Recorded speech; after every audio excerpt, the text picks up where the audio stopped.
सर्वव्याप्येकचन्द्रोपासरूपापरात्मने सोपलब्धि प्रसिद्धाय ज्ञानानन्दात्मने नमः। प्रवचन सारथी ग्रंथ है ज्ञेय तत्व प्रज्ञापन महाधिकार और इसकी 118 नंबर की गाथा में जीव के स्वभाव का पराभव, इसका जो कारण है उस कारण की विवेचना चल रही है। संसार अवस्था में ये जीव वस्तु है ना, ये 4 प्रकार की पर्याय रूप से होता है। मनुष्य, देव, त्रिंच, नारकी। तो ये क्यों होता है? उसका कारण है कि जीव के स्वभाव का पराभव होता है कर्म के द्वारा, कर्म स्वभाव के द्वारा। ऐसा अपन ने पिछली गाथा में पढ़ा था। तो अब ये कर्म स्वभाव के द्वारा इसका जो पराभव होता है, तो उसके और कारण की विवेचना कर रहे हैं कि ऐसा होता क्यों है। तो उसमें ये बात आई थी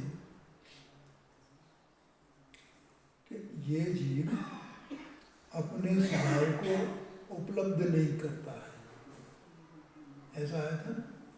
तो वो विवेचना यहाँ पर कर रहे हैं।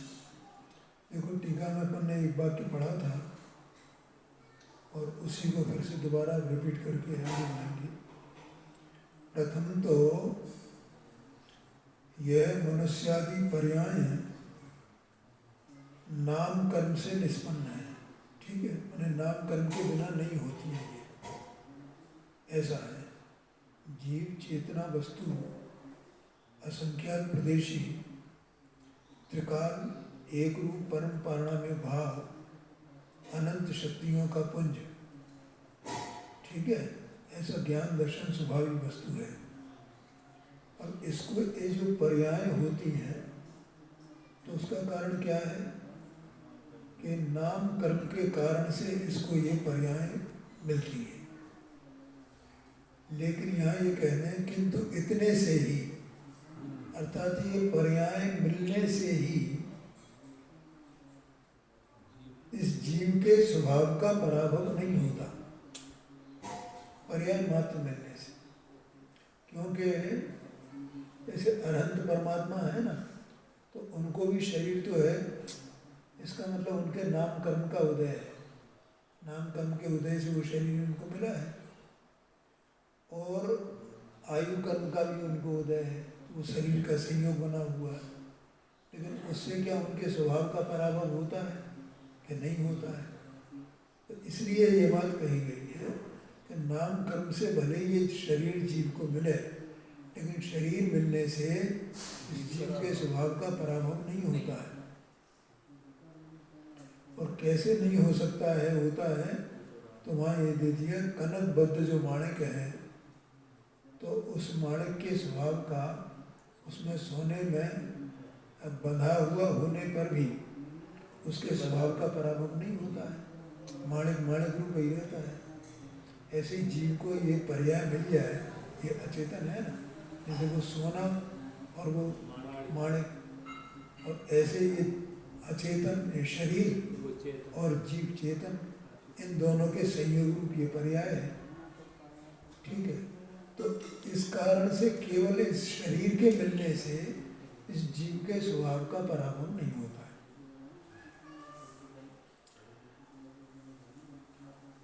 तो फिर क्या कैसे होता है?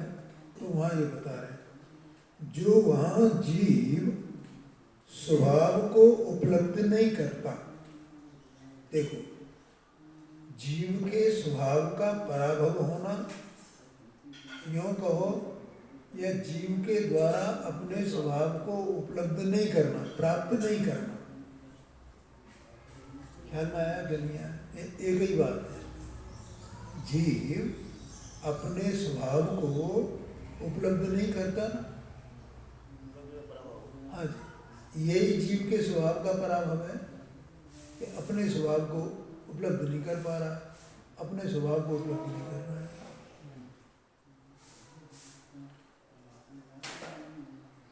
उपलब्ध नहीं करता, अनुभव नहीं करता। उपलब्ध करना कहो कि अनुभव करना कहो, कल बताया था किस प्रकार से कि जीव, इसका भी उपयोग है ना, तो उपयोग और जीव कहीं अलग अलग नहीं है। जीव उपयोग में है, उपयोग जीव में है। उपयोग जीव में, जीव द्रव्य है, तो उपयोग जीव द्रव्य में है ना, तो जीव द्रव्य उपयोग में है। ठीक है। अब वो उपयोग अपने में ही झुके, क्योंकि वो उपयोग स्वभाव के बिना नहीं है ना, ज्ञान दर्शन स्वभाव है ना, तो वो उपयोग स्वभाव के बिना नहीं है। तो उपयोग जब अपने में झुके तो अपने को अनुभव करे, तो अपने को प्राप्त करे, तो अपने को उपलब्ध करे, तो वो उसमें झुकता नहीं है। इसका मतलब उसे प्राप्त नहीं करता है। तो फिर क्या करता है कि स्वकर्म रूप परिणमित होने से उसको स्वभाव को प्राप्त नहीं करता है। स्वकर्म रूप परिणमित होने से, स्वकर्म रूप माने उद्गल के कर्म रूप नहीं। हाँ जी, हाँ जी, जो ये क्रिया करता है ना संसार अवस्था में, मोह राग द्वेषमयी, मोह के मिलन के कारण से जो मोह राग द्वेषमयी क्रिया एक करता है स्वयं, ये इसका स्वकर्म है। तो उसके कारण से ये अपने स्वभाव को प्राप्त नहीं करता है। और इस शरीर के रहते ही ये जीव अपने आत्मा का अनुभव कर सकता है ना, अपने स्वभाव का अनुभव कर सकता है, अपने स्वभाव को प्राप्त कर सकता है शरीर के रहते। तो इससे सिद्ध हो गया ना कि शरीर मात्र के होने से इस जीव के स्वभाव का पराभव नहीं होता है। और शरीर है वो नाम कर्म से निष्पन्न है, मनुष्यादि पर्याय। तो मनुष्यादि पर्याय होने से या नाम कर्म से निष्पन्न होने से भी जीव के स्वभाव का पराभव नहीं होता है। ये है। तो मूल कारण क्या रहा? स्वकर्मानुसार परिणमित होने के कारण, स्वकर्म रूप परिणमित होने के कारण से ये अपने स्वभाव को उपलब्ध नहीं करता है। तो यह दृष्टांत दिया है, बहुत सरल दृष्टांत है। पानी के पूर की भांति, यानी पानी बहुत, जैसे बरसात होती है तो बरसात में पानी खूब तेजी से आता है, तो आए तो माने जैसे जंगल हो या बगीचा हो तो वो पानी उसमें सब भर जाता है। ये पानी का पूर है। मैंने बाढ़ माने ऐसे जैसे फ्लड आ जाती है उसको बाढ़ नहीं, पर भरपूर पानी आना वो बाढ़ है, बढ़ता हुआ। हाँ, जैसे पानी का पूर प्रदेश से और स्वाद से, दो प्रकार से, प्रदेश से और स्वाद से निम्ब चंदनादि वनराजिरु अर्थात नीम चंदन इत्यादि वृक्षों की लंबी पंक्ति हो। ठीक है, जैसे जंगल में हो या कहीं बगीचे में हो, नीम के भी पेड़ हैं, आम के भी पेड़ हैं, नींबू के भी पेड़ हैं, तो पानी आ गया, भरपूर पानी है, तो वो पानी क्या करेगा? तो वो पानी उधर उन पेड़ों में जाएगा ना, तो पेड़ों में जाएगा तो पानी उन पेड़ों रूप हो जाएगा ना, और उनके स्वाद रूप हो जाएगा। नींबू का पेड़ हो तो नींबू के स्वाद रूप हो जाए, चंदन का हो तो चंदन के स्वाद रूप हो जाए, आम का हो तो आम के स्वाद रूप हो जाए, नीम का हो तो नीम के स्वाद रूप हो जाए। निम्ब माने यहाँ नीम ही है असल में, निम्ब माने नींबू नहीं लेना, हाँ, निम्ब माने नीम। तो उस रूप से परिणमित होता हुआ, ये दृष्टांत तो ख्याल में आ गया ना।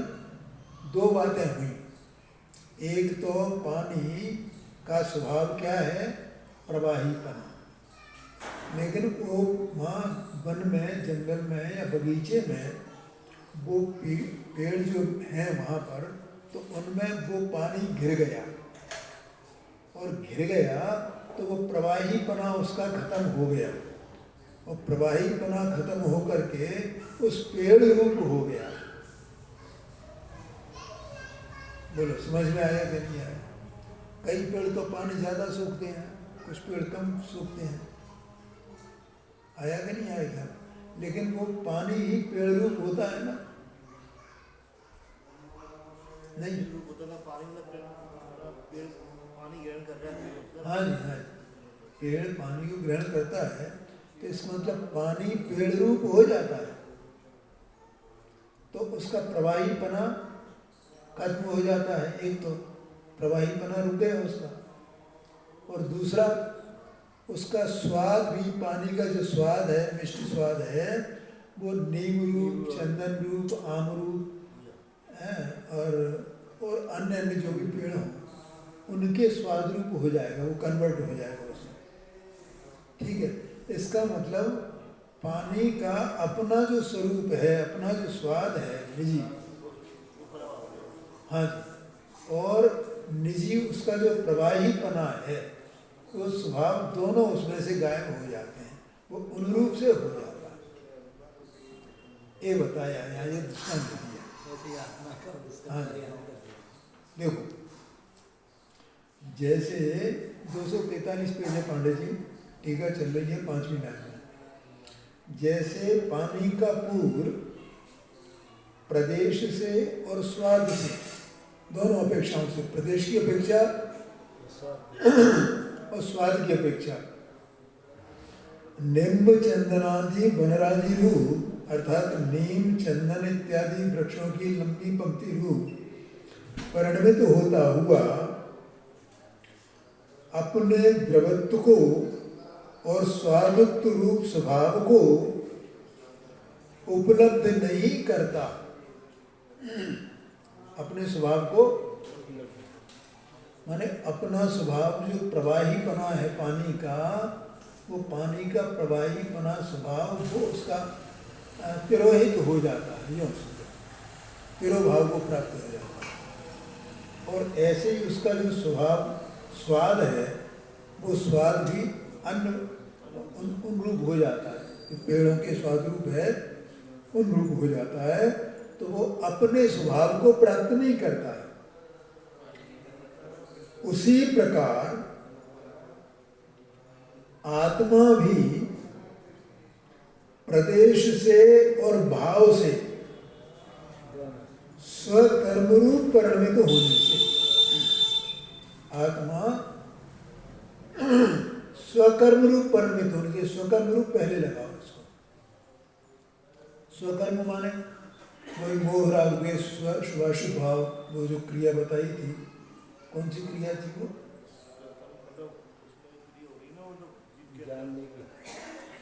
नहीं, वो क्रिया का नाम विशेष दिया था उन्होंने उसमें।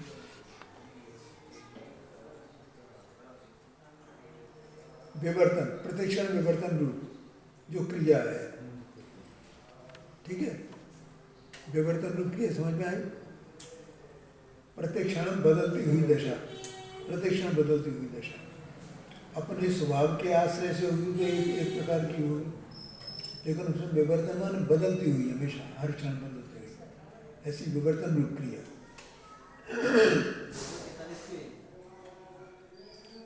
तो उस क्रिया को, वो स्वकर्म माने वो क्रिया, ठीक है।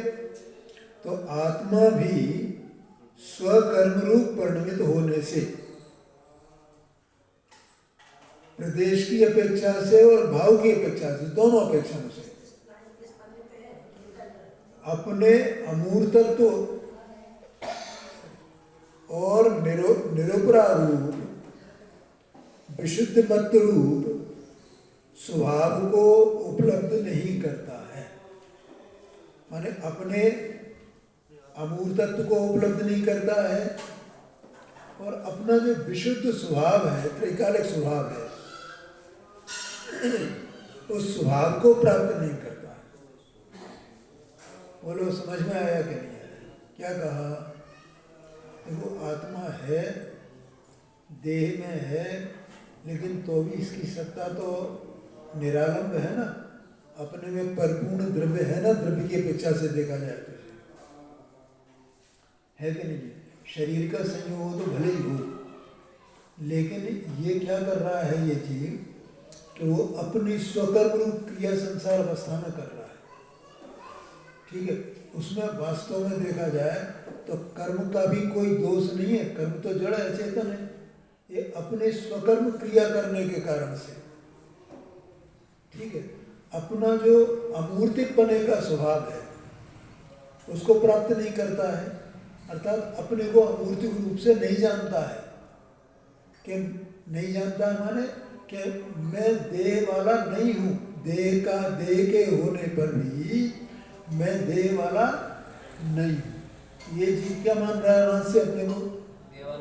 देह वाला मान रहा है। मैं शरीर, मैं मनुष्य हूँ, मैं प्रेमी हूँ, मैं नारी हूँ, ऐसा मान रहा है कि नहीं मान रहा है? इसका मतलब कि वो अपने अमूर्तिकपने को वो प्राप्त नहीं होता है। ये पहला पॉइंट है, समझ गए ना? अमूर्तिकपन में अपने को अमूर्तिक जानना। अमूर्तिक जानने का माने ये जो मूर्तिक शरीर है उससे भिन्न मेरी सत्ता है ऐसा नहीं पहचानना। इसका मतलब अपने को अपने अमूर्तिकपने को प्राप्त नहीं करना। अमूर्तिकपना इसका स्वभाव है। बोलो भाई, क्या समझ में आया कि नहीं? इसमें कोई परेशानी तो नहीं है ना? पहला पॉइंट। दूसरा, इसका कैसा स्वभाव है? ज्ञानानंद स्वभाव है ना इसका, तो उस ज्ञानानंद स्वभाव को प्राप्त नहीं करता है। क्यों नहीं करता है? क्योंकि स्वकर्म अनुसार राग द्वेष रूप परिणमित होता रहता है। राग द्वेष शुभाशुभ भाव इस रूप से परिणमित हो रहा है। तो अपना जो ज्ञान और आनंद स्वभाव है उस ज्ञानानंद स्वभाव को प्राप्त नहीं करता है, ऐसा आशय है। हाँ, निरुपराग माने राग से रहित भीतराग भाव स्वरूप। निरुपराग माने क्या? उपराग कहो कि राग कहो, और नी माने नास्ति, राग की नास्ति है जिसमें, अर्थात भीतराग भाव। निरुपराग कहो क्योंकि ये राग रूप परिणमित होता है अनेक अनेक प्रकार का, तो अनेक अनेक प्रकार का जो राग होता है उसको ही उपराग कहा। राग होता है, द्वेष होता है, अशुभ राग होता है, शुभ राग होता है, तीव्र होता है, मंद, तो इतने भेद किए ना। सामान्य से एक राग और विशेष से वो अनेक प्रकार का राग, उसी को विशेष करने से उपराग कहा। ठीक है, तो उस उपराग से रहित अपना स्वभाव है ना, इसका मतलब वो इतने प्रकार के जो शुभाशुभ भाव हैं उनसे रहित आत्मा का स्वभाव ज्ञानानंद स्वभाव है। तो उस ज्ञानानंद स्वभाव को ये प्राप्त नहीं करता है। कैसे? जैसे वो पानी दृष्टांत समझ में आया आपके? क्या नहीं आया है? पानी पड़ता हो बरसात के मौसम में तो वो पानी काफ़ी तेज़ी से आता है, और वो जहाँ वन जंगल में जहाँ पेड़ हैं तरह तरह के, तो उन पेड़ों में चला जाता है वो पानी। तो एक तो वहाँ पेड़ों हो जाने से उसका प्रवाहीपना खत्म हो जाता है, और दूसरा उसका जो स्वच्छ और निर्मल मिष्ट स्वाद है पानी का, वो पानी का स्वाद, पानी अपने स्वाद को उस पेड़ के स्वाद रूप कर देता है। उसके फल वगैरह जो भी होंगे उनके स्वाद रूप हो जाता है। इसका मतलब अपने स्वभाव को प्राप्त नहीं करता है, अपने स्वभाव को खो देता है, लूज कर देता है, लॉस्ट हो जाता है, उसके स्वभाव को हानि हो जाती है, क्षति हो जाती है। आ गया समझ में? ऐसे ही ये आत्मा अनेक प्रकार के विवर्तन रूप इसकी जो क्रिया है उस क्रिया में उलझा होने से ये अपने अमूर्तिक स्वभाव को और अपने विशुद्ध स्वभाव को, ज्ञान दर्शन स्वभाव को उपलब्ध नहीं करता है, ऐसा आशय है। बोलो, समझ में आया कि नहीं? ये तो इधर सब ये इसमें रहे, या तो घर गृहस्थी में, इसमें उसमें, और एक इंद्री से और संगीत पंचेंद्री तक की चारों गतियों के जीवन सबकी बात इसमें दर्ज है। तो जीव में अपना अभी तक स्वाद जाना नहीं है ना। हाँ जी, हाँ गाड़ी जी, से चला रहा है वो, हाँ जी, उसी रूप हो रहा है वो। हाँ, तो वो स्वकर्म अनुसार ये सत्ता स्वरूप वस्तु है अंदर में स्वयं, इसीलिए तो भ्रमण करता हाँ, है। ये सत्ता स्वरूप जो द्रव्य है, जीव द्रव्य है, ये जीव द्रव्य ऐसे परिणाम और रूप परिणमित होता हुआ उस स्वकर्मानुसार जो कहा स्वकर्म रूप परिणाम परिणमित होता हुआ ये जीव माने कोई मोह राग द्वेष वगैरह सब बाहर में संयोग मिलते हैं और संयोगों को मिलने से भी कोई वो नहीं है कि संयोग कराते हैं। जीव ही अनाद से ही ऐसी स्थिति चली आ रही है ना, क्या माने जी, कौन करा है इसको? स्वतंत्र है, वही करता है। अनाद से चली आ रही है ना, तो जो अनाद से ही ऐसी स्थिति चली आ रही है तो उसे कौन कराए? ये अपने अज्ञान से ही उसको अपना स्वरूप मानते हुए उसी को, उसी क्रिया को अपना कर्तव्य मानते हुए उसमें ये उलझा रहता है और इसलिए अपने स्वभाव को प्राप्त नहीं करता है। और इसका स्वभाव दो प्रकार का, एक तो अमूर्तिकपना और एक विशुद्ध स्वभाव, ज्ञान दर्शन स्वभाव। जो स्वाद है इसका, जो इसका रस है, ज्ञानानंद रस कहा जाता है, दर्शन ज्ञान दोनों उसका। हाँ, वो स्वाद, तो उस स्वाद को प्राप्त नहीं करता है और अपना जो अमूर्तिकपना है उस अमूर्तिकपने को प्राप्त नहीं करता है। ये क्योंकि अपने को मूर्तिक मानता है, मैं ये देह वाला हूँ, तो मूर्तिकपने को प्राप्त किया ना इसने, अमूर्तिकपने को कहाँ प्राप्त किया? ये बात है। और अपने विशुद्ध स्वभाव, ज्ञानानंद स्वभाव उसको प्राप्त नहीं करता है। ऐसा यहाँ पानी का दृष्टांत दे करके आचार्य देव ने ये बात बताई।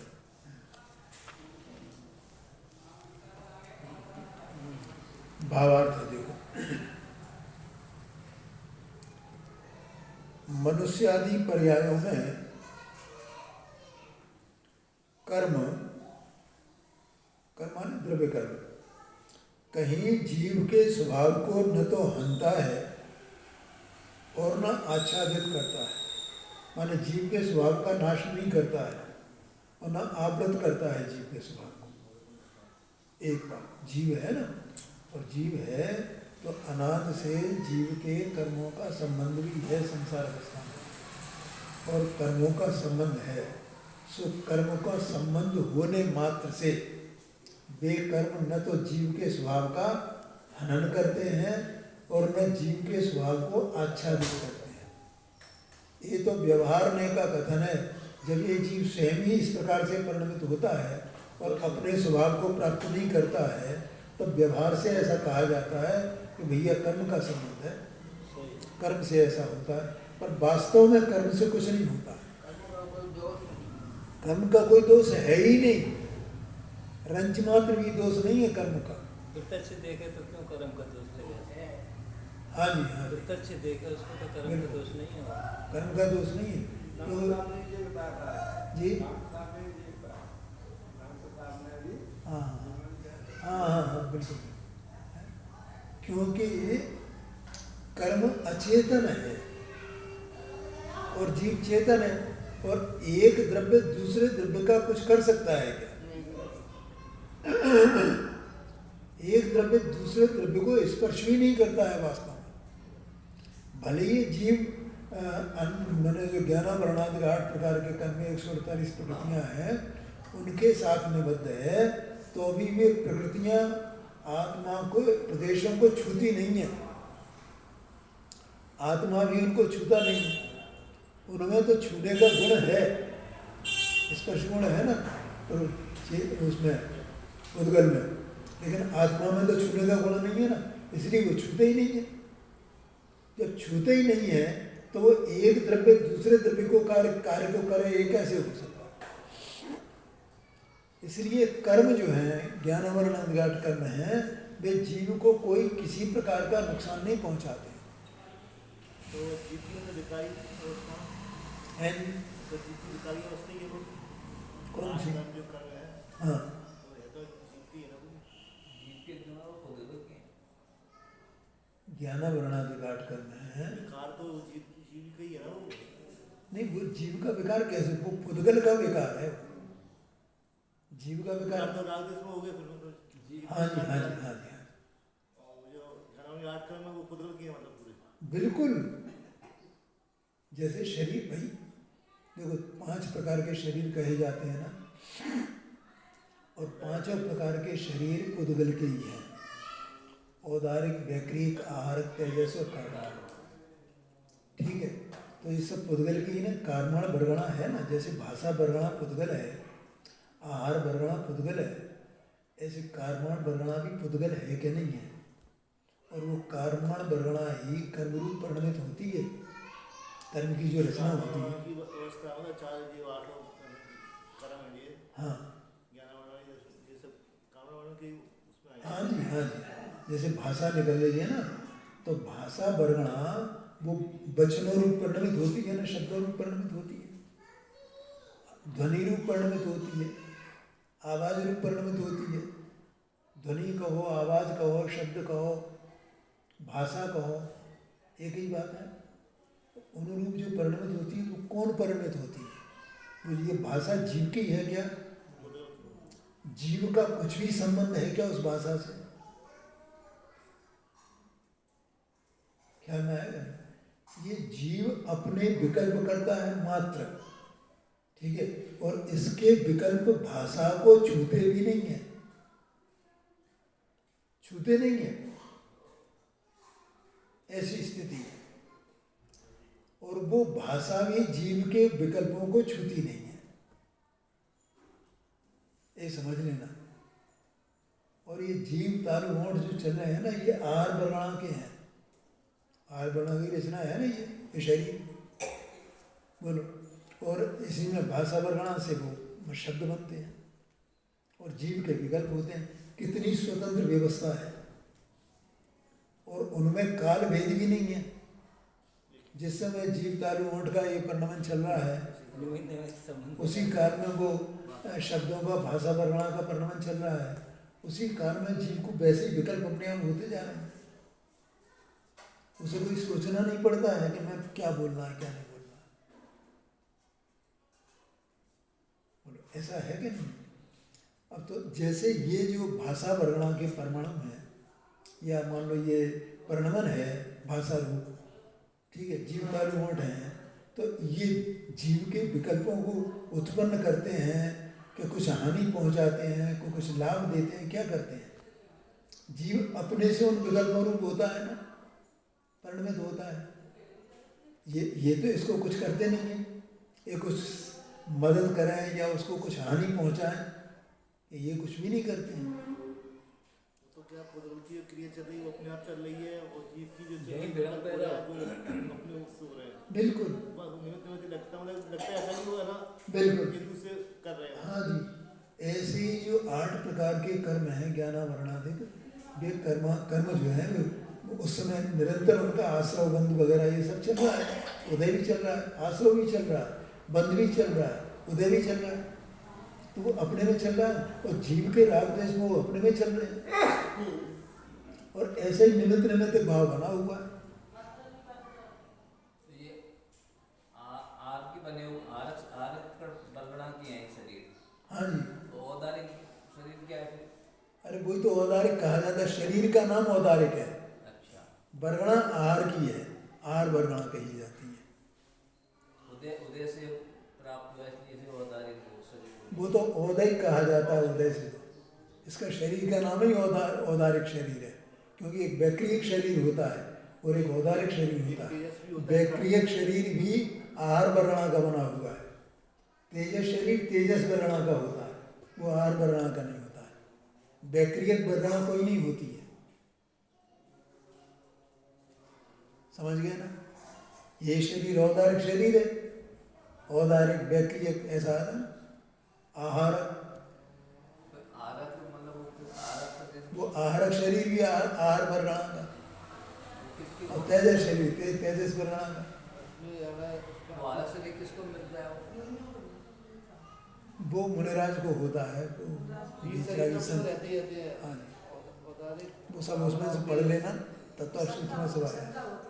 हाँ जी हाँ, ठीक है, खैर उसकी बात नहीं, यहाँ तो मूल मुद्दे की बात क्या है, उसमें मत उलझना भी तो कि एक तरफ देखो आप, कर्म की दशा चल रही है अपने में, ज्ञाना वर्णाधिकार कर्मों की सत्ता पड़ी हुई है, उदय चल रहा है, ठीक है, और जीव के परिणामों का निमित्त पाकर के आश्रव और बंध चल रहा है, और उदय उदीर्णा चल रही, ये सब चल रहा है, संक्रमण अपकर्षण उत्कर्षण, ये सब एक ही साथ चल रहा है उसमें यथा योग्य,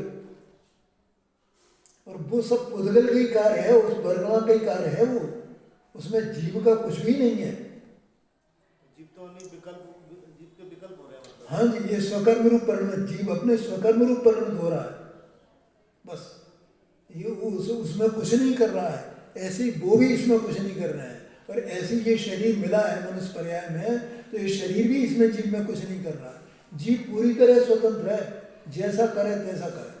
वो जीव के अंदर जो क्रिया चल रही है वो अपने आप हो रही है, उस रूप परिणम रहा है वो। हाँ, उस रूप से परिणत होता जा रहा है, होता जा रहा है, होता जा रहा है। क्यों? अपने अज्ञान के कारण से, मोह के साथ मिलन होने के कारण, ये बताया ना, उसका कारण बता दिया, मोह के साथ मिला हुआ है, अर्थात अनाद अज्ञान के कारण से ये इसका मोहराग के सनाद से चल रहा है ना, कोई नया तो उत्पन्न हुआ नहीं है कि आज कोई नया उत्पन्न हो गया वो मोहराग देश, उसको पहले तो शुद्ध ही था भैया, ऐसा हुआ है क्या? तो अनाद से ये अज्ञान है ना इसको, तो अनाद के अज्ञान से ये उस कर्म रूप, उस क्रिया रूप परिणमित होता जा रहा है, होता जा रहा है, होता जा रहा है, और इसलिए अपने स्वभाव को उपलब्ध नहीं करता, उसमें कर्म का कोई दोष नहीं है, ये बताते हैं। बोलो, समझ में आया क्या? व्यवस्था गजब है मतलब पूरी। गजब, अरे तो सब व्यवस्था पूरी सहज व्यवस्था है। तो जीव ही अपने आप अपने अपन ही कर रहा है, मतलब जो गुरु कर रहा है जीव खुद कर रहा है। हाँ जी, हाँ जी, हाँ जी, मतलब इसे ये मौका मिलने पर भी इसको ये सावधानी नहीं आई कि मैं अब तो इसको छोड़ूं। तो ये प्रमाद के कारण से हो रहा है या मिथ्यात्व तो है ही है? प्रमाद नहीं, पहला पॉइंट क्या है? मिथ्यात्व। मिथ्यात्व माने अज्ञान, ज्ञान नहीं है ना, अज्ञान है बस, अज्ञान के कारण ही तो उसने लिखा ना, मोह के मिलन के साथ ही, मोह का मिलन होने से, मोह का मिलन होना माने वही मिथ्यात्व बना रहना, इसको ये बात है। तो ये है तो उपयोग, लेकिन ये उपयोग अपने को उपयोग रूप नहीं जानता है, और मोह के साथ मिल गया है ये। जैसे आपने उपयोग है ना अपने को नहीं जानना है, तो उपयोग जो विकल्प में ही तो है ना, जब जो जितनी अपन सोच विचार करते हैं सब विकल्प में ही हो रहा है। हाँ जी, हाँ जी, और विकल्प ही है ना वो उपयोग रूप होगा, जो विकल्प उपयोग ही विकल्प रूप हो रहा है, उपयोग उपयोग रूप नहीं रह रहा है, उपयोग विकल्प रूप हो रहा है, ये बात है। जैसे अपन जहाँ भेद ज्ञान कर रहे हैं, विकल्प हो रहे हैं, अपन जब सोचते हैं तो उपयोग, जहाँ विकल्प हो रहे हैं तो वहाँ उपयोग भी वहीं, उपयोग उसी स्थान। हाँ हाँ, तो उपयोग ही तो उस विकल्प रूप परिणमित हो रहा है। वो उपयोग अपने को नहीं जानना मतलब वहाँ पे। हाँ, वो विकल्प के ही काल में उसे उपयोग क्या है और विकल्प क्या है उसका भेद ज्ञान करना है, विकल्प में ही।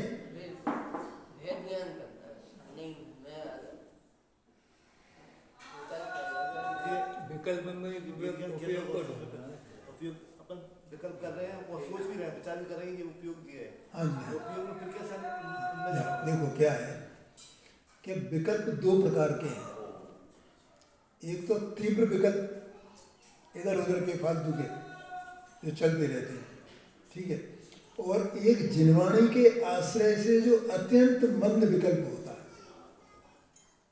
जैसे रात में विचार करते हैं, हाँ जी, तो जो विकल्प हो रहे हैं, हाँ तो जी, जिनवाणी के हिसाब से तो हाँ हाँ, ठीक है। अरे आप यूँ मानो ना, अपन अभी पढ़ रहे हैं ना, इसको स्वाध्याय कर रहे हैं ना, तो अपने विकल्प चल रहे हैं ना, अपन सुन रहे हैं तो विकल्प चल रहे हैं ना, अभी यही तो विकल्प है ना, और क्या है, ये सुन रहे हैं ना, अपन सुनना भी विकल्प है ना, अपन समझ रहे हैं ना उसको, तो ये समझ रहे हैं, तो यहाँ ज्ञान की मुख्यता है। वो ज्ञान की मुख्यता क्यों है? क्योंकि जीव का उपयोग इसमें लग रहा है, उसको समझने का प्रयत्न कर रहा है कि जैसा वस्तु स्वरूप ये बताया जा रहा है मुझे या लिखा हुआ है शास्त्र में, वैसा मैं समझने का प्रयत्न करूं। ठीक है, तो इसमें उसका जो बल है ना, वीर है ना, वो वीर भी उस वहां लगता है, उससे वो रुचि हुई है उसको सुनने समझने की, इसलिए वो विकल्प की दशा में ही समझेगा, निर्णय करेगा। पहले विकल्प में निर्णय होता है और फिर बाद में वो निर्विकल्प होता है। अगर विकल्प में ही निर्णय नहीं करेगा तो फिर कैसे होगा? फिर तो हो ही नहीं सकता है ना। तो पहले विकल्प में तो निर्णय हो। अभी अपन ने ये जो बातें बताई, जैसे कर्म क्या है, कर्म का क्या चल रहा है, अभी अब आपने ये समझा क्या नहीं समझा अपने आप? वो सब व्यवस्था स्वतंत्र चल रही है, तो इसका मतलब आपके ज्ञान ने ये स्वीकार किया ना, और विकल्प में ही स्वीकार हुआ है ना। कहाँ स्वीकार हुआ? विकल्प में ही स्वीकार हुआ है। विकल्प को उपयोग नहीं मान सकते, मतलब विकल्प हो रहा है उसको उपयोग नहीं। भाई देखो, जब हम बिल्कुल उपयोग का और विकल्प का भेदियान करेंगे, हैं, अब एक दृष्टांत में देता हूं। अग्नि जल रही है, ठीक है, तो वो अग्नि बिना ईंधन के हो सकती है क्या? लेकिन ईंधन और अग्नि दोनों अलग अलग हैं कि एक ही है? तो अभी ईंधन के बिना अग्नि होती नहीं है। अब हम उसको ईंधन की और अग्नि की भेद ज्ञान कैसे करेंगे?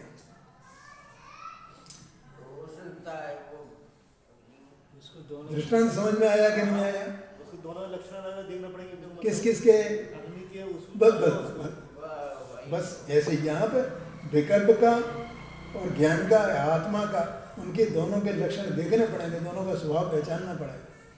उससे हम इस स्वभाव को पकड़, जो उपयोग स्वभाव को पकड़ लेगा और विकल्प को छोड़ देगा। ये है इसका उपाय, और ऐसा ही होता है। ऐसा ही पहले विकल्प में निर्णय होता है। विकल्प में ही होगा। अरे भैया पहले, अरे तुम्हें अग्नि चाहिए ना, तो अग्नि चाहिए तो ईंधन लाओ ना, पहले ईंधन रखो ना यहाँ पे, फिर उसमें लगाओ ना, है, तो तीली लगाओ ना माचिस की उसमें, तब निर्णय होगा, तब तो वो जलेगी अग्नि, उसके बिना कैसे हो? लेकिन अब अग्नि और ये ईंधन तो अग्नि के बिना नहीं है ना, ईंधन तो अग्नि के बिना नहीं है ना, तो हम कैसे निर्णय करेंगे ईंधन न्यारा है और अग्नि न्यारी है? कैसे करेंगे बोलो? तो दोनों के स्वभाव से करेंगे कि अग्नि का स्वभाव क्या है और ईंधन का स्वभाव क्या है। ईंधन तो अग्नि के बिना भी हो सकता है ना, लेकिन जब अग्नि होगी तो ईंधन के बिना नहीं होगी, लेकिन ईंधन है सो अग्नि नहीं है और अग्नि है सो ईंधन नहीं है। ऐसे ही जब निर्णय होगा तो विकल्प में ही होगा, लेकिन जो विकल्प है सो उपयोग नहीं है और उपयोग है सो विकल्प नहीं है, और वहाँ उपयोग ही निर्णय करेगा। विकल्प में भी निर्णय कौन करेगा? उपयोग ही करेगा। विकल्प निर्णय नहीं करता है, क्योंकि विकल्प वास्तव में आश्रव तत्व है और आश्रव तत्व वो अचेतन है, ऐसा आशय है। इसलिए वो विकल्प को ही, उस विकल्प में जो निर्णय हुआ है, जो विकल्प रूप ही है, उसको ही तुम अनुभव नहीं मान लेना कि हमने विकल्प में निर्णय कर लिया और हमें अनुभव हो गया। ये तो गड़बड़ी होती है भाई। हमने विकल्प में निर्णय किया कुछ थोड़ा बहुत है और हमने मान लिया हमें सम्यक दर्शन हो गया, ऐसा नहीं है। ऐसा समझना आया ख्याल में कि नहीं आया? तो बिल्कुल घबराने की कोई आवश्यकता नहीं है। वो बार बार जो तुम्हें ये विकल्प आता रहता है ना, विकल्प नहीं करेगा ना, विकल्प नहीं करेगा ना, विकल्प नहीं करेगा ना, कोई चिंता की बात नहीं है। इस दृष्टांत को याद कर लेना, अग्नि वाले के दृष्टांत, ठीक है पांडे? तो यहाँ ये कहा देखो, मनुष्यादि पर्यायों में कर्म कहीं जीव के स्वभाव को न तो हंता है और न आच्छादित करता है, परंतु वहां जीव स्वयं ही अपने दोष से, देखो ख्याल आया ना, देखो ये सब बातें हैं अपनी रुचि के ऊपर है कि अपनी रुचि कितनी प्रबल है, उस पर अपना निर्णय आधारित होगा। अब यहाँ अपन आकर के यहाँ बैठते हैं ना सब लोग एक साथ, बस वो अपनी रुचि एकाग्र यहाँ होती है, और उपयोग भी एकाग्र होता है, उससे वो बातें समझ में आती हैं, रुचि है अपनी, ये समझ है। अब वो धीरे धीरे काम होगा, अपन चाहेंगे एकदम हो जाए, आदि हो जाए, इसी भाव में हो जाए, तो ऐसा संभव नहीं है। इस भाव में हो भी सकता है और नहीं भी होए, लेकिन अपने को तो कार्य करते रहना है ना, कि छोड़ दें।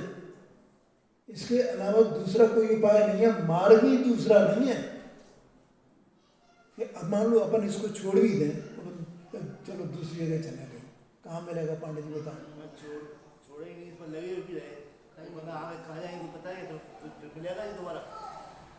देखो ये मिले या न मिले, संस्कार मिलेगा आपको। लिखा है पंडित जी साहब ने 260 पेज पर मोक्ष में प्रकाशित। कौन सा पेज बताया मैंने? 260। हाँ 60, ठीक है, देख लेना। हाँ जी, अरे वो वहाँ लिखा है वो सिद्धांत कि ये जो तत्व का निर्णय करने वाला, तत्व रुचि रखने वाला जीव है, ये वर्तमान में सम्यक दर्शन प्राप्त करे या न करे, लेकिन अगले भाव में त्रेंचादि पर्याय में जाए तो वहाँ संस्कार के बल से सम्यक दर्शन प्राप्त कर ले। सही है। बिना देवगुरु शास्त्र के निमित्त के, ऐसा लिखा है वहाँ। देवशास्त्र गुरु से थोड़ी सम्यक दर्शन होता है, स्व के अनुभव से, वो तो संस्कार के बल से होगा, इसलिए उसमें घबराने की आवश्यकता ही नहीं है।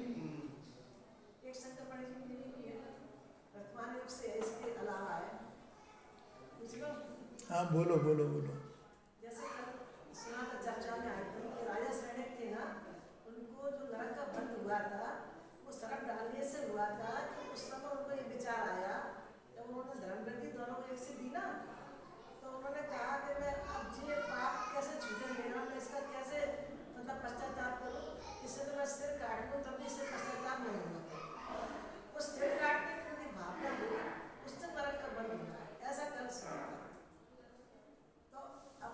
जैसे हमारे ज्ञान दशा में 50 दिन में कोई परेशानी है, मर जाते तो अच्छे था, मर जाते तो अच्छा था, तो ये बंद बन जाए उस समय, तो वास्तव में ये आत्महत्या का बंद हुआ। हाँ अरे तो उसमें क्या है, ठीक है, अब जो भी हो वो तो सबके कथन। देखो क्या है, इनमें प्रथमान योग में 8वां अधिकार पढ़ना, आप उसमें लिखा है कि जहाँ जैसी अपेक्षा हो, उस अपेक्षा से जो बात प्रधान करनी हो, मुख्य करनी हो, उसी बात को वो लिख देते हैं।